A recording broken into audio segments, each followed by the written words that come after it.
She thought it would be the dream getaway with her closest friends, but by the next day, she was dead. A luxury trip to Cabo, friends, beaches, drinks. It was supposed to be a break from the grind, but just 24 hours later, 25-year-old Shanquella Robinson was gone, and the story her friends told her family made no sense. Shanquella Robinson died while vacationing with friends in Cabo, Mexico. Welcome back to The Prime Crime, where we dissect the world's most chilling cases. Today's case is about betrayal, violence, and a cover-up that sparked outrage across 2 countries. What happened inside that villa is the kind of mystery that eats away at families, ignites fury online, and shines a light on the murky intersections of race, justice, and loyalty. At first, her friends told her mother that she had died of alcohol poisoning. They sounded panicked but certain. They were already on their way back to the United States. But then the autopsy came in. No alcohol in her system. Instead, a broken neck, a cracked spine, bruises, trauma, and a video. A video that would send shockwaves through the internet, showing Shanquella, naked and unresisting, being brutally beaten by one of the very friends who'd accompanied her on this luxury trip.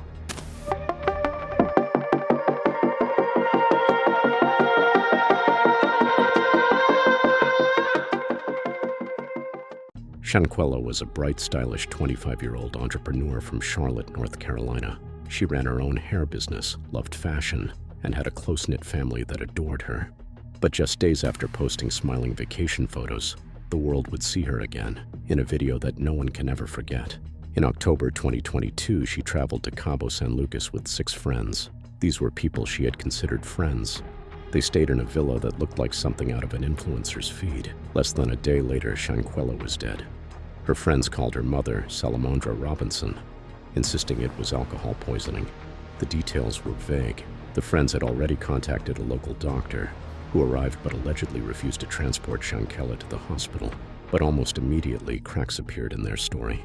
First, the doctor's report didn't align with what the friends claimed.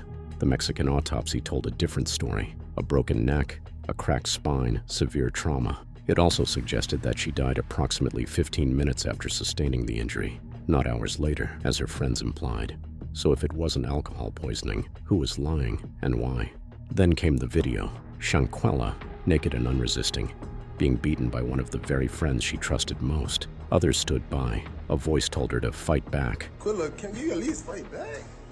She didn't. The footage was horrifying. But the bigger question is, why did none of her so-called friends even try to stop it? A male voice off camera can be heard saying, "Quilla, at least fight back." Quilla, can you at least fight back? She doesn't. And the beating continues. The video was taken just hours before she was pronounced dead. The video spread fast. Millions watched in horror, and the public outrage was immediate. The footage was graphic, disturbing. But what sent it into viral territory was the coldness, the callousness of it all. These weren't strangers. These were supposed friends. One of them stood by and filmed as she was assaulted. Others watched. Why? Why did the people closest to her stand by, silent, recording, complicit? Her mother was told it was alcohol poisoning. But after the video surfaced, the world disagreed. Hashtags exploded. Hashtag justice for Shanquella.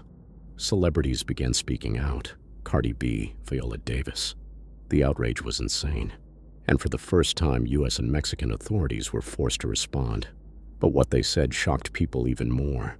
The U.S. State Department initially claimed there was no evidence of foul play. No evidence, despite a viral video showing her brutal assault. So why did they say that? And what did Mexico uncover that the U.S. ignored? Mexican authorities soon ruled Shanquella's death a femicide, a term used in Latin American countries to describe the killing of a woman because of her gender. An arrest warrant was issued for one of the women in the video, Dejanae Jackson, though no formal charges were initially filed in the United States. But here's the problem. The suspect was back in the U.S. and Mexico couldn't extradite her without American cooperation. So what happens when justice depends on 2 countries pointing fingers at each other? Who would step up, Mexico or the U.S.? Neither wanted the responsibility, and in that gap, justice stalled. Meanwhile, the so-called Cabo Six, the nickname given to the group Shanquella traveled with, remained in the U.S., posting online, going live, and refusing to speak publicly. The audacity infuriated people. How could someone be killed on camera and the suspects walk free? Her father, Bernard Robinson, said it best. They left her there. They didn't even have the decency to call an ambulance or stay with her body. More than a year later, her case remains unresolved. There have been no prosecutions, no trials, just a family shattered, a daughter buried, and a nation still demanding justice. What happened to Shanquella Robinson wasn't just a tragedy. It was a betrayal. By those she trusted, by systems meant to protect her, and by silence. Someone knows the full truth. Someone always does. Until that person talks, we're left with questions, and a haunting video that plays over and over again in the minds of millions. Why is Shanquella still waiting for justice from the grave? Our thoughts are with her family, who deserve the answers and accountability they've been denied. If you want to help keep her name alive and her story louder than ever, share your thoughts in the comments and join us here at The Prime Crime. We break down the cases others leave in silence.